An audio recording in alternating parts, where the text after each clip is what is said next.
տեքստ գրելը եւ հաղորդագրություններ ուղարկելը նյարդային ինտերֆեյսի միջոցով անշուշտ հիանալի գաղափար է, կմտածեին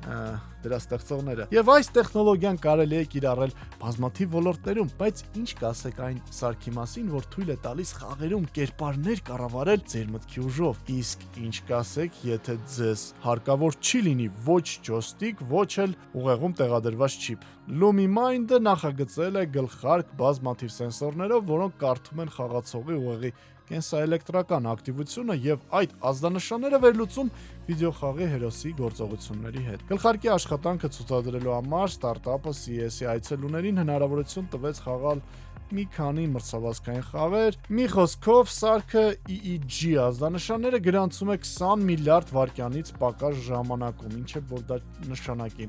Սա ավելի արագ է, քան ուղեղին անհրաժեշտ ժամանակը հրաման ուղարկելու մատին կոճակը սեղմելու համար, ինչի վրա ես մի քիչ կասկածում եմ։ Ես կոնսպիրոլոգ իհարկե չեմ, բայց Economist-ի նկարը ոնց որ ինչ-որ տենց բան էր հուշում։ Ես իհարկե չեմ ասում նրանք ծրագրում են մարդկանց որպես